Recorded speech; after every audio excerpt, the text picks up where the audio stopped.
बेटियों के लिए जो बच्चे मेरी बात सुने हैं, मेरे प्रवचन की गति तेज है। मंच पे बैठे बहुत लोग, सबको सादर जय भीम। आप सबको जय भीम। इतना अच्छा कार्यक्रम कराने वाले को जय भीम। आप सब बधाई के पात्र हैं। आपका अंधविश्वास मिटाने के लिए मैं बहुत दूर से आया हूँ। ये बहन बेटियां मेरी जो है, ये भाई तो मेरे बहुत जगह मुझे जाके सुने हैं, लेकिन बहन बेटियां आज ही आई है। मुझे अच्छा लगा कि मैं यहाँ पर आया। मैं शुरू करता हूँ अपनी बात। बाबा साहब ने कहा, जाओ अपने घरों की दीवारों पे लिख दो, बहनों बच्चों बेटो मेरे प्रवचन की गति तेज है। अगर आपने मेरी आंख में आंख डाल के बच्चों सुना तो आज की रात में ही इसी 1 घंटे के प्रवचन में आपका विश्वास दूर हो जाएगा। और मेरे भाइयों से अनुरोध है कि मेरा कोई बंधन नहीं है। अगर किसी को जरूरी काम है तो वो बीच में प्रवचन करके अपनी बात कह के जा सकते हैं। ठीक है भैया। बाबा साहब ने कहा, जाओ अपने घरों की दीवारों पे लिख दो, हम इस देश के शासक बनेंगे। जो वॉलंटियर बाहर है वो भी प्लीज अंदर आ जाए। और अब किसी को कहीं कोई डिस्टर्ब सुई भी गिर जाएगी तो उसकी भी आवाज आपको आ जाएगी। बाबा साहब ने कहा, जाओ अपने घरों की दीवारों पे लिख दो, हम इस देश के शासक बनेंगे। लेकिन हमने ये नहीं लिखा, हमने लिखा हैप्पी होली, हैप्पी दिवाली, जय श्री राम, जय श्री कृष्ण। क्या है हम खा किसी का रहे, वोट किसी का, आरक्षण किसी का, स्कॉलरशिप किसी का, कोटी किसी की, पद वोट किसी का, मान सम्मान किसी का और गुण किसी का। ये तो हमारे डीएनए में नहीं है, हमारे चमारों के डीएनए में नहीं है। हम डीएनए अपना खराब नहीं करेंगे, डीएनए खराब भी नहीं होने देंगे। सुनो भाइयों, मैं सबसे पहले आप थोड़ा सा निराश उदास से बैठे, मैं 2-3 नारे लगवाऊंगा। ऐसे महापुरुषों के लिए आपको हाथ उठा के कहना है, जो भी बोलना बोलिएगा। जब तक सूरज चांद रहेगा तेरा नाम रहेगा, जब तक सूरज चांद रहेगा बाबा तेरा नाम रहेगा, जब तक सूरज चांद रहेगा बाबा तेरा नाम रहेगा। मान्यवर काशीराम जी अमर रहे, मान्यवर काशीराम जी अमर रहे, मान्यवर काशीराम जी अमर रहे। अब एक ऐसे शख्स का नाम ले रहा हूँ जिनको कहना जिंदाबाद, भाई चंद्रशेखर जिंदाबाद, भाई चंद्रशेखर जिंदाबाद। शुरू करता हूँ अंधविश्वास मिटाने के लिए। बाकी सब अपनी अपनी अलग बात कहेंगे। किसी का कोई टॉपिक होगा, कोई ज्योग्राफी, कोई सिक्स की, तो तमाम बातें होंगी। मेरा टॉपिक है अंधविश्वास मिटाना, और अंधविश्वास वैज्ञानिक तरीके से मिटाना। वैज्ञानिक तरीका मतलब जिसका मैं गीता, महाभारत और शिव चालीसा सबका एग्जाम्पल आपको दूंगा। शुरू कर रहा हूँ। दुनिया में 217 देश है। अबाउट सुनो बच्चों, बहनों बेटो, तुम्हारे लिए सुनना जरूरी है। दुनिया में 217 देश है। 217 में से हिंदू 3 देशों में है, केवल 3 देशों में, भारत, नेपाल, मॉरिशस। हिंदुओं के 33 करोड़ भगवान पहले, हिंदुओं के 33 करोड़ ब्रह्मा विष्णु महेश दुर्गा हनुमान राम कृष्ण, और 3300 अब आए। अब जो आए धननिकार, वेद व्यास, राधा स्वामी, चंद्र स्वामी, जैन सरस्वती, कृपालु महाराज, सुधांशु महाराज, निर्मल महाराज, आसाराम, राधे माँ। 33 करोड़ पहले और 3300 अब, तब भी हिंदू 3 देशों में है। सुनो क्या कारण है जिसका एक अल्लाह, केवल अल्लाह वाले मुस्लिम भाई करीब 80 देशों में। करीब इसलिए बता रहा हूँ कि कोई इकट्ठ न करे। Iran, Iraq, Afghanistan, Pakistan, Georgia, Malaysia, Somalia, Saudi Arab, Turkey, एक मुस्लिम भाई, एक भगवान अल्लाह वाले 80 देशों में, और एक गॉड वाले ईसाई मतलब 80 देशों में, करीब 85 में। Rome, Britain, France, London, America, Vatican City आदि। क्या कारण है? वो जो धर्म यहीं से चला, बुद्ध धर्म, वो 20, 25, 27 देशों में चला गया। बर्मा, रंगून, चीन, थाईलैंड, श्रीलंका। आप समझ रहे हैं मेरी बात? क्या कारण है कि हिंदुओं से जैन बने, हिंदुओं से सिख बने, हिंदुओं से बुद्ध बने, हिंदुओं से सब करते गए। क्यों बने? इसलिए कि यहाँ ऊंच नीच, छुआछूत, भेदभाव, आडंबर है। यहाँ जिस तालाब में कुत्ता, गधा, बिल्ली, बंदर, बिच्छू, सांप पानी पीता था, आप नहीं पी पाते थे। आप कतई नहीं पी पाते थे। एक भी सुनो, एक भी संविधान लागू होने से पहले, 26 जनवरी 1950 से पहले, एक भी बहुजन का बंदा, विशेषकर मैंने तो और भी बता दूंगा, और भाई यहाँ बैठे हो, सैनी मौर्य, कुशवा के भंगी, धोबी, जाटव, कुमार, कटिंग, केवट, मल्लापाल, गिरिया, पासी, गंगवार, एक भी एमएलए, एमपी, डीएम, एसपी, दरोगा, मास्टर, तहसीलदार, बीडीओ, इंजीनियर, कोटा जिला अधिकारी, कर्मचारी, व्यापारी, पुजारी नहीं मिलता था, मंदिर नहीं जाता था, कांवड़ नहीं लाता था, जागरण नहीं करता था। जब बाबा साहब आए तो आज हम सब पद पोस्ट, ये मंच सजा है। यहाँ बहुत अच्छे बड़े बड़े लोग यहाँ आए हैं। तो जब आज हम सारे लोग कह रहे, सुनो बच्चों, आज एसडीएम कह रहा, बीडीओ कह रहा, तहसीलदार कह रहा, सिपाही कह रहा, और घर में हमारी माँ बहन कह रही, आज सोमवार है शिव पूजो, मंगल है हनुमान पूजो, शुक्र है संतोषी पूजो, आज शनिवार शनिदेव पूजो, आज चैत्र नवरात्र, आज शरद नवरात्र, आज होली, दिवाली, रक्षाबंधन, भैया दूज। अरे ये कैसे हो रहा है?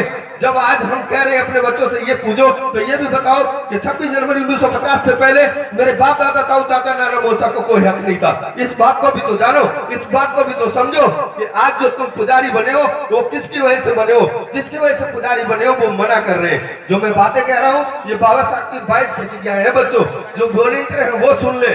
अगर आपके मन तक, हृदय तक, आत्मा तक, जिब्या तक और मस्तिष्क तक मेरी बात आ जाए तो मेरा आना यह सफल होगा। तब मैं बहनों बेटियों के लिए बताता चलूं, ये पहले से एक थोड़ी बात, चूंकि ये है कि कई और मेरे कुछ साथी हैं इनको जाना है, मैं बीच में एक बार और आऊंगा। ये प्रवचन करने के बाद भी आप सारी रात इस्तेमाल होते हैं। सुनो, तुम्हें तो आदत हो गई है ढोलक की, ठुमके की, डमरू की, गाने की, सारी रात इस्तेमाल चलते हैं और कोई उठता भी नहीं है। सारी रात इस्तेमाल चलते हैं, न नोटंकी है, न ढोला है, न आलू आला है। मैं बहनों से शुरू करता हूँ। एक भी मुस्लिम बहन, सुनो, एक भी मुस्लिम बहन भैया दूज और रक्षाबंधन नहीं करती। भैया दूज और रक्षाबंधन, और उनके 8-8, 10-10 भाई हैं। केवल हिंदू 3 देशों में, भारत, नेपाल, मॉरिशस। बहनों बेटो सुनो, तुम्हारे लिए है ये।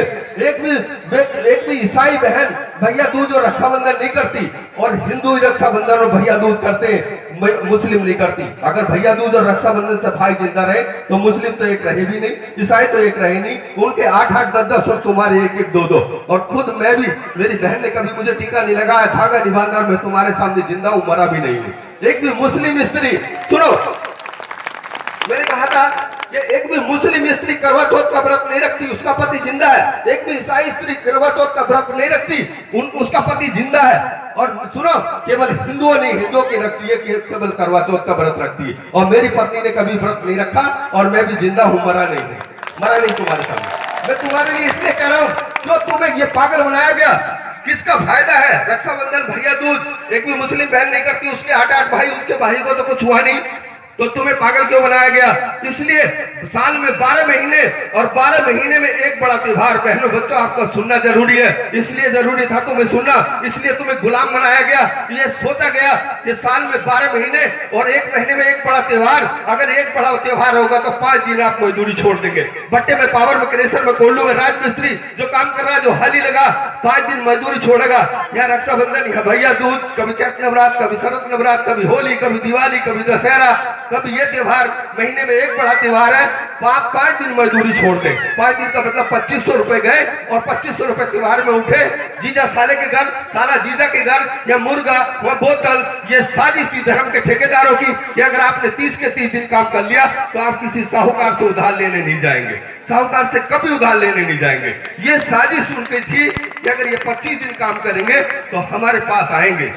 जब तुम पूजो शिव को तो शिव से कहना कि हे शिव, ये बता, तू देव, महादेव, त्रिदेव, तेरा तीसरा नेत्र खुल जाए, बिरला आ जाए, तो बता मेरा बाप दादा ताऊ चाचा नाना मोसा तेरे मंदिर क्यों नहीं आया, तेरी कांवर क्यों नहीं लाया? सोचना, जब सवाल करना सीख लो, अगर जिस दिन आपने सवाल करना सीख लिया ना जी, उसी दिन आपका अंधविश्वास मिट जाएगा। डर मत रखो अपने मन में, क्योंकि बलि ना शेर की नहीं दी जाती, बलि बकरी की दी जाती है, बकरे की दी जाती है बलि। सवाल करना सीख लो, और सीख लो कि बताओ ये सारे हिंदू देवता ब्रह्मा विष्णु महेश दुर्गा हनुमान 9 माताएं ये भारत में क्यों पैदा हुई है? ये Rome, Britain, France, London, America, Vatican City, चीन, जापान और ईरान, इराक में क्यों नहीं पैदा हुए? सवाल करोगे ना। दूसरा सवाल पूछ लो कि तुम्हारे हाथ में अस्त्र शस्त्र क्यों है? शिव के हाथ में त्रिशूल, राम के हाथ में धनुष, कृष्ण के हाथ में चक्र, और हनुमान के हाथ में गदा, और माता रानी के तो 6 हाथ है। अब मैंने कहा था कुलदीप जी सालियर से आए जो संचालन कर रहे, और विशाल बाबू हरिद्वार से आए, उनसे कहा था कि वो फोटो ले आओ यहाँ और लगा देना, जिससे मेरा प्रवचन में बताऊं, उनको शर्मिंदा करूं। एक बार वो साइड में, बाबा की दूसरी साइड में लगाए, जिससे इंडिकेट कर सकूं जब मेरा प्रवचन हो, बाद में उतार लिया जाए उनको। मैंने कहा सुनो, माता रानी से शुरू कर रहा हूँ, अब चैत नवरात्र, शरद नवरात्र आ रहे। मैंने कहा माता रानी बता, तेरे 6 हाथ, 6 के हाथ, 6 में अस्त्र शस्त्र किसके लिए? अत्याचारी, व्यभिचारी, आतंकवादी, जो 10% ब्याज दे, जो मजदूर की मजदूरी मारे, जो कन्या भ्रूण हत्या करे, जो मान सम्मान हमारा मिटा दे, किसके लिए हत्या लिए हो? हमने कहा बताओ ना। मैंने कहा माता रानी कम से कम इतना कर दो, मेरी माँ बहन बेटियां जो व्रत रख रही हैं, कम से कम वो पेट में न मारी जाए। डॉक्टरों की अल्ट्रासाउंड मशीन तो खराब कर दो, कम से कम मेरी बेटियां तो पेट में बच जाएंगी। सवाल करो। जब तक तुम सवाल नहीं करोगे तुमसे कोई नहीं कहेगा। तुमने जानोगे नहीं इतिहास ना, तब तक ये बाबा साहब की 22 प्रतिज्ञा है। कभी आप सोच रहे हो कि मैं अपनी तरफ से ये बातें कह रहा हूँ, और जो धर्म के अगर ठेकेदार बैठे हो मेरी बिरादरी में, मैं चमार बिरादरी का हूँ, अगर कोई धार्मिक कट्टरता वाला बैठा हो तो रिकॉर्ड कर ले और रिकॉर्ड करके सुनाए। विश्व हिंदू परिषद शिवसेना दुर्गा वाहिनी जाट महासभा, गुजर महासभा, ठाकुर महासभा, ब्राह्मण महासभा को सुनाए कि आज भी हमें अपमानित किया जाता, आज भी हमें कहा जाता एक हमारा भाई है तो एसडीएम है, एससी है, बहुत बढ़िया। आज भी तुम हिंदू नहीं हो, अपने आप को तो तुम हिंदू समझते हो। कह रहे एक हमारा मित्र है तो एसडीएम है एससी, बहुत बढ़िया। एक हमारा मित्र है, कह रहे है तो इंस्पेक्टर है, एससी है, बहुत बढ़िया। आज भी तुम्हें इंडिकेट किया जाता है, आज भी तुम्हें यह कहा जाता तुम एससी हो, लेकिन तुम हिंदू बनने का प्रयास कर रहे हो और हिंदू तुम हो नहीं। बहनों बेटियों, तुम्हारे लिए मैं और बच्चों के लिए एक दृष्टांत बीच में देता चलूं, बाकी प्रवचन बाद में भी करता रहूंगा। एक वन में आग लग रही थी। सुनो बच्चों, तुम्हें सुनना बहुत जरूरी है। 15 साल से 40 साल के जो बच्चे, मैंने कहा मेरे प्रवचन में जो 60 साल से मेरी जाति का जो प्रवचन सुन रहा है वो चला जाए। उन्होंने कहा क्यों? मैंने कहा ये जो 25 जीबी माइंड है, ये माइंड 25 जीबी मुर्गे की कलेजी की तरह।